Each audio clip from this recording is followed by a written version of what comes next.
Oke, video hari kali ini berkaitan dengan video kali ini membahas tentang sistem hybrid di dalam sistem pakar, ya. Jadi apa itu sistem hybrid dan bagaimana penerapannya dan contoh-contoh yang ada yang sudah dikembangkan oleh para peneliti berkaitan dengan sistem pakar, hybrid sistem pakar.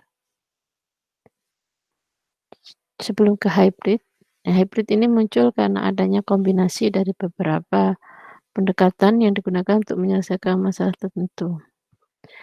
Kombinasi dari sistem berbasis knowledge, neural network, ya, jaringan saraf tiruan, kemudian komputasi evolusioner, ini telah menjadi hal yang penting, ya, pendekatan yang penting dalam membangun sistem intelijen hybrid yang mampu untuk melakukan proses learning dalam lingkungan yang tidak tepat atau yang tidak pasti. Nah, hybridization di sini kaitan dengan integrasi, arsitektur integrasi untuk mesin learning yang mana menunjukkan peningkatan performance dari bentuk arsitektur yang hanya single atau tanpa ada komunikasi. Integrasi atau hibridisasi ini bisa diperoleh ketika kita menggunakan beberapa komponen, ya, yang saling bisa independen, fungsi komponen-komponennya dapat di-share, ya, dengan kombinasi komponen yang lain. Pendekatan-pendekatan model integrasi, arsitektur integrasi itu bisa menggunakan tipe inferensi yang sekuensial, ya. Sebagai contoh misalnya RPR dan CPR, ya, itu bisa kita jalankan terlebih dahulu sebelum menjalankan yang lain. Ya, jadi RPR dulu, baru CPR, atau CPR dulu, baru RPR. Ya, RPR ini adalah rule based reasoning, CPR ini adalah case based reasoning. Kemudian tipe yang kedua adalah mengkonversi knowledge, ya. Jadi ini di bagian komponen knowledge base, ya. Kita bisa melakukan integrasi di mana kasus-kasus, ya, misalnya kita menggunakan case based reasoning, kasus-kasus di dalam case based reasoning itu kita convert, ya, kita ubah menjadi rule-rule yang nanti menjadi dasar bagi rule based reasoning. Kemudian yang ketiga bisa tipenya adalah host assistant, ya. Jadi RPR-nya itu sebagai utamanya, kemudian host-nya, kemudian CPR ini hanya sebagai pendukung yang assistance, ya. Kemudian 3, tipe penalaran yang terintegrasi. Jadi reasoning bisa dilakukan secara terpisah antara CPR dan NPR, kemudian hasil dari reasoning CPR dan NPR ini kita bandingkan atau kita lakukan semacam perankingan atau penguploadan untuk mendapatkan hasil akhir. Nah, untuk perkembangan saat ini,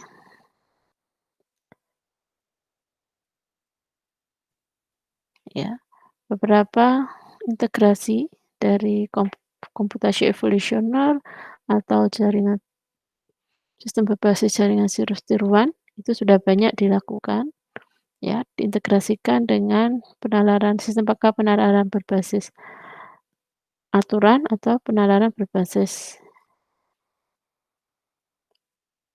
kasus, ya. Di derajat integrasinya nanti tergantung pada komponen yang diintegrasikan atau fungsi dari komponen yang diintegrasikan ke sistem yang utama. Dari berdasarkan derajatnya kita bisa melihat membangun sistem pakar yang stand-alone model, ya. Jadi nanti ada beberapa komponen yang kita integrasikan, tetapi secara fungsinya nanti komponen itu akan bekerja masing-masing, jadi tidak ada interaksinya. Misalnya di sini ANN, nanti sendiri dilakukan sampai selesai, fuzzy logic sendiri, kemudian expert system sendiri. Atau model transformational, misalnya sistem pakar dengan neural network ya. Jadi knowledge yang dihasilkan dari sistem pakar digunakan nanti untuk melakukan proses inisialisasi kondisi dan training set di dalam NN ya. Jadi kita hybrid arsitekturnya di sini ada neural network dan expert system. Jadi komponennya saling berinteraksi. Kemudian jenis yang ketiga hierarchical hybrid. Ini misalnya NN ini akan menggunakan GA untuk mengoptimasi topologi dan, output-nya nanti akan diberikan ke output dari NN akan diberikan ke expert system ya, untuk menghasilkan keputusan atau penjelasan atau di bagian subsystem explanation. Jadi di sini CA itu nanti akan digunakan pada saat membangun model ANN-nya yang optimal. Nah, dari ANN ini nanti kemudian ketemu rule ya, nanti jadikan rule-nya nanti akan digunakan di expert system. Atau yang keempat, yaitu integrated fuse architecture. Ini kita mengkombinasikan beberapa teknik dalam satu model komputasi, ada sharing data struktur dan knowledge-nya. Ya, misalnya ada, model klasifikasi ya, yang di situ nanti ada penjelasannya. Nah, penjelasannya ini misalnya bisa kita ambil dari bukan expert system, misalnya kita gunakan GA atau sebaliknya explanation-nya kita gunakan expert system, klasifikasinya misalnya kita gunakan GA atau genetic algorithm, atau kita bisa gunakan lain misalnya NN ya.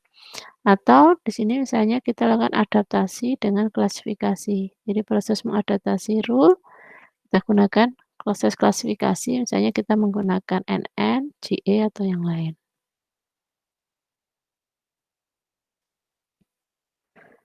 Nah, dari penjelasan berdasarkan level hibridisasinya, kita bisa melihat beberapa contoh ya untuk hibridisasi, misalnya yang umum sudah banyak dikembangkan, knowledge based system dan if then rule. Jadi nanti misalnya if then rule-nya kita hasilkan dari komputasi evolusioner atau NN, kemudian kita masukkan ke knowledge base ya. Kemudian CPL system ya, evolutionary intelligence case based reasoning system, kemudian komputasi evolusioner atau algoritma genetik, kemudian bisa artificial neural network dan learning, fuzzy system atau PSO system. Jadi masing-masing ini nanti bisa kita saling gabungkan atau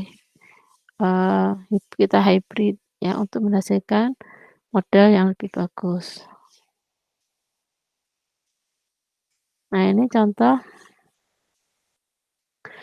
misalnya di dalam sistem, yang menggunakan rule, ya ini kita sajikan misalnya secara if then rule ya.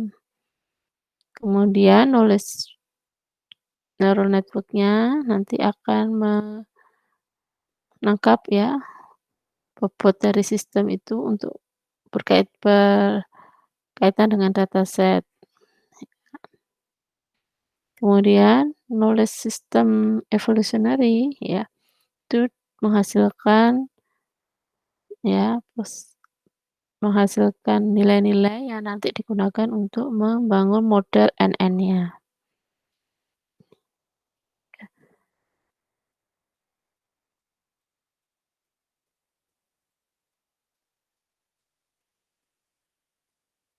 Nah, sekarang bagaimana dengan knowledge-nya? Knowledge di setiap, jenis kasus atau jenis sistem yang bisa masuk ke hybridization. Misalnya di dalam sistem pakar, tentu knowledge itu bisa dalam bentuk sistem pakar berbasis turan di sini, rule-nya ya knowledge-nya ya dalam bentuk rule, ya. Kemudian kalau di neural network, knowledge-nya itu dalam bentuk, ya, struktur jaringan saraf tiruannya, ya, bisa dari bobot-bobot yang menghubungkan antar node, ya, misalnya di sini node input ke node input ke node hidden layer, dan hidden layer ke node output, ya. Itu bisa kita interpretasi sebagai suatu knowledge. Kalau di sistem evolutionary, ya, ini knowledge itu bisa dihasilkan dari misalnya ada, eee, representasi gen yang digunakan, ya, itu kita dekode untuk sebagai suatu knowledge, ya, yang tentunya gen ini merupakan dikombinasikan menjadi satu kromosom atau individu. Kalau di dalam case-based system, ya, knowledge itu sendiri adalah ya kasus-kasus, ya, historis kasus itu, ya, yang menginterpretasikan kejadian-kejadian lampau.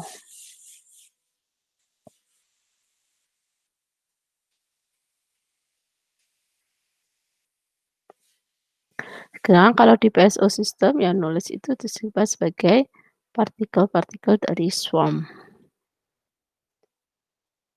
Nah, kita lihat sekarang contoh-contoh sistem yang terintegrasi, ya, dan, eee, pengenalan berbasis kasus. Nah, ini antara misalnya integrasi dari sistem pakar dan case-based reasoning. Nah, kita bisa misalnya dari problem, kita gunakan rule based reasoning dulu, kemudian rule based reasoning ini akan digunakan untuk melakukan proses indexing, ya. Indexing ini akan dihasilkan kasus-kasus yang indeks-indeks dari kasus. Ya, ini dari kasus ini akan digunakan oleh CPR. Nah, hasil dari CPR dan FPR kita kombinasikan sehingga menghasilkan suatu solusi. Nah, untuk lengkapnya kita bisa melihat dari paper Improving Accuracy by Combining Rule Based dan Case Based ini tahun 96. Contoh sistem pakar neural, ya. Sistem pakar yang proses yang di-hybrid dengan neural network. Jadi ada data ini untuk training dataset, training training datasetnya kemudian kita gunakan untuk membangun neural network-nya, ya. Kemudian ada rule yang sudah tersedia. Nah, misalnya nanti, eee, kita bisa mengambil dari neural network ini sebagai suatu rule, kemudian kita gunakan sebagai alat untuk melakukan proses penalaran, baru kemudian explanation capacity, user interface, dan user-nya.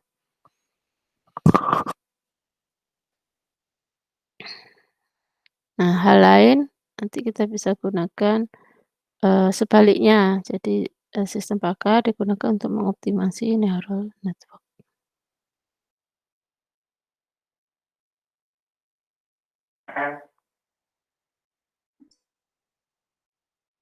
Kemudian, nah ini contoh misalnya kita gunakan neural network untuk mengidentifikasi objek yang berterbang, ya, flying object. Ya, jadi misalnya kita punyakan faktor inputnya kita punya wings, tail, beak, feather, sama engine. Kemudian ini apakah objek yang berterbang itu adalah burung, bird,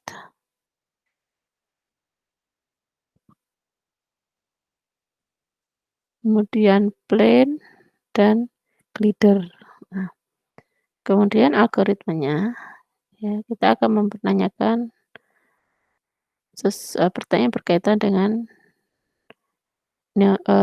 inputan untuk neuronnya. Ya, jadi apakah objeknya itu punya sayap, apakah punya ekor, apakah ada beak-nya, ada bulunya, atau ada mesinnya. Ya, jadi nanti 1 untuk ya, negatif 1 untuk tidak, 0 untuk tidak tahu. Kemudian kita gunakan fungsi aktivasi tertentu untuk menghasilkan nol untuk no dan satu untuk yes. Nah, kemudian nanti akan dihasilkan misalnya objeknya ini ternyata punya sayap, ada beak, ada bulunya, dan tidak ada engine. Jadi nanti kita hitung nilainya.